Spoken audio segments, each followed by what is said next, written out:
Hello दोस्तों, गोया trans नमस्कार। मैं दीवान सिंह। मैं बताना चाहूँगा कि आपके सामने एक ये फोटो लगा हुआ है और नाम है इनका सुभाष चंद्र। इन्होंने एक लेख लिखा कि भारत सरकार ने अभी वित्त मंत्रालय ने 19 महीने पहले 13वें बेस सेटलमेंट का और 10th जॉइंट नोट का जो लेटर निकाला है उससे ये थोड़े से कन्फ्यूज्ड हैं। ये समझ नहीं पा रहे हैं कि आखिरकार इतना जल्दी निकाला क्यों। मैंने इनका ये पढ़ा। पढ़ने के बाद मुझे लगा इन्होंने जो पॉइंट दिए हैं उन पॉइंट्स को मैं आपके सामने लाऊं। लेकिन उससे पहले ज़रूरी था कि जो लिखने वाले हैं सुभाष चंद्र जी, हालांकि मेरे व्हाट्सएप में ये सेव्ड हैं, लेकिन मुझे ये पता नहीं ये किस डिजिग्नेशन से रिटायर हुए हैं, कहाँ के रहने वाले हैं और क्या करते हैं। तो मैंने इनसे कहा सर आप अपना थोड़ा सा परिचय मुझे दीजिए, और जिससे कि मैं चाहता हूँ कि आपने जो कुछ भी लिखा है वह लोगों को पता चले, उससे पता चलेगा कि प्रभाव पड़ता है कि हाँ ये किस लेवल के व्यक्ति ने लिखा हुआ है। तो पहले तो उनका मैं परिचय दूंगा। ये कहते हैं ए बैंकर ऑफ 36 ईयर्स। पहले तो वो मेरे को ही धन्यवाद दे के, दीवान सिंह बहुत बहुत धन्यवाद, आपने किस आपसे इंटरेक्शन हुआ। A banker of 36 year joined as a PO in 1985 in Union Bank of India. आप सोच सकते हो कि 1985 की भर्ती हैं, तो मतलब अब ये इनकी क्या होगी।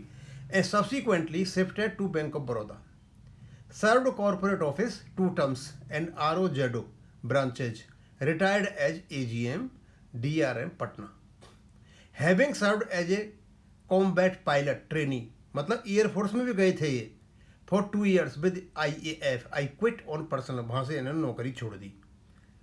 I completed at many places including central government for class 1 through UPSC jobs, but then PO was increased then and people suggested to serve in bank. Now I curse my bank.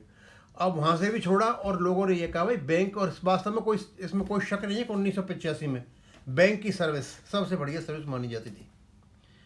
तो बोला मैंने bank को join कर लिया। अब ये ने बहुत बड़ी चीज़ कही भाई, अब मैं अपने भाग्य को कोस रहा हूँ, मैंने बैंक में आकर के ज्वाइन क्यों किया। दोस्तों, एक AGM लेवल का व्यक्ति इतने सर्कल से चलकर इतनी यात्रा करके और ये कहे कि मैं अपने कर्ज कर रहा हूँ दिवक को, तो आपको पता है कि बैंकर्स को कैसे रुलाया जा रहा है। और शर्म आनी चाहिए इस बात को सुनकर के IBA को भी, UIB को नेताओं को भी, और बैंक के स्टाफ को भी, और DFS को भी। आगे, currently I am founder and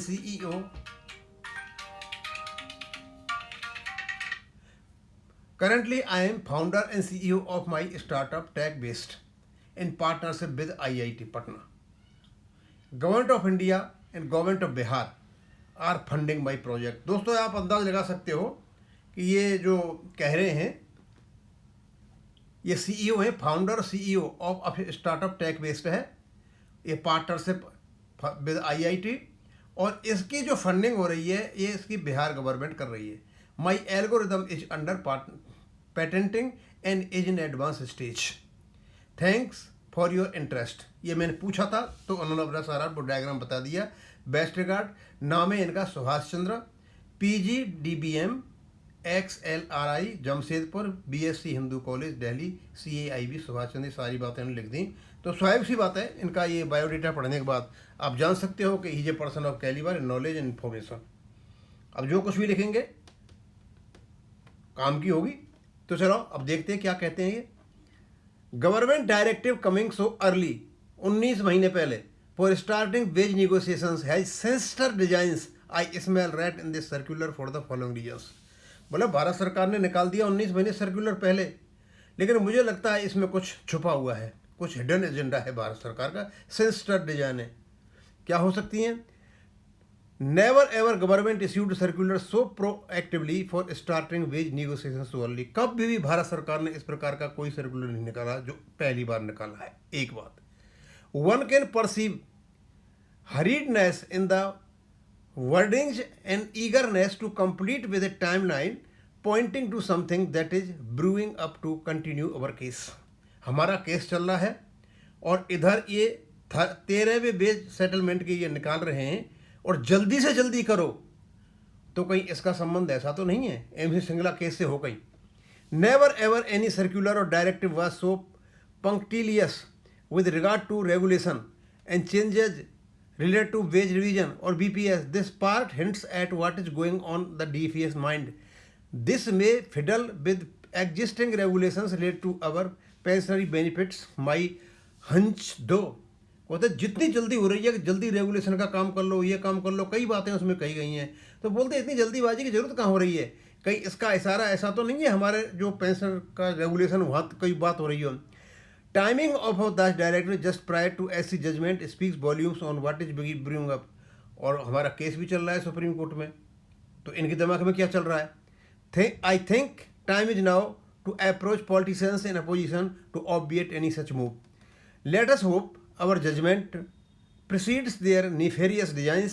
Now hope is only 29th April, probably the last chance before court closes for vacations. Best wishes to all the pensioners. उन्होंने फिर इसी को आगे करते हुए एक्सटेंशन करते हुए और कुछ लिखा. Further to episode of 3 judges bench on 23rd May analysis.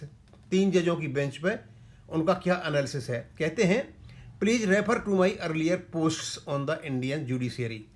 I reiterate that judiciary does not work in silos, meaning not insulated or independent, which is ideal construct.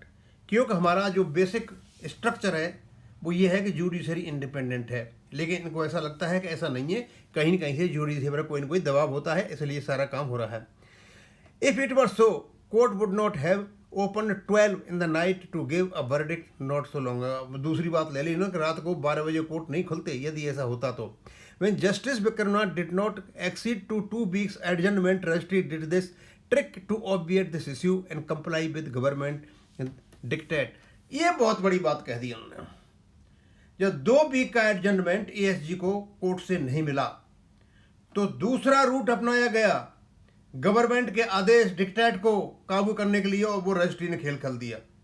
इसलिए कहा कि रजिस्ट्री कोई इंडिपेंडेंट नहीं है, रजिस्ट्री पर भी कहीं से दबाव रहता है. और ये बात तो मैंने भी कही पहले. हैविंग नोन जजेज mind now, manipulation has begun to work on tweaking regulations, hence the hurried circular on wage negotiations. Justice Nath is caught in this quagmire of government and registry nexus.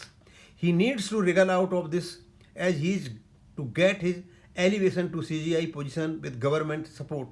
Now, my hunch is hearing could resume only after summer vacations, by which time DFS would get breathing time and come up with a formula for out of court. उनका ये कहना है कि ये खींच खांच करके कैसे भी समर वेकेशंस के बाद ले जाएंगे, और वहाँ खींचने के बाद ये कोशिश करेंगे कि कैसे भी करके आउट ऑफ कोर्ट कोई समझौता कर लिया जाए.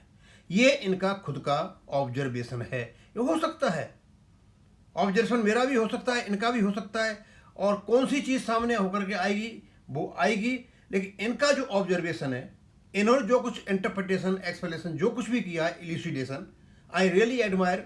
और ये पढ़ने के बाद ही मैंने को फ़ोन लगाया, मैंने कहा सर अपना थोड़ा बायोडाटा मुझे भेजें, क्योंकि जब मैं आपके बायोडाटा के साथ आपके ऑब्जर्वेशन लोगों को बताऊंगा तो थोड़ा लोगों के दिमाग में रहता है हाँ जानकार व्यक्ति हैं, he knows things a lot, और उनकी बातों पर विश्वास किया जा सकता है. तो दोस्तों ये है उनका. और इससे पहले मैंने जो लेटर था डीएफएस का वो डाल दिया था, और अब इसको मैं यहीं ख़त्म करता हूँ. थैंक यू, धन्यवाद. और अंत में मैं सुभाष चंद्र जी को बहुत बहुत धन्यवाद देना चाहूँगा कि आपने बायोडाटा उपलब्ध कराया और आपने अपने इन बहुत ही बहुमूल्य ऑब्जर्वेशन से हमको क्या नाम है ऑब्लिगेटेड कराया. थैंक यू, धन्यवाद.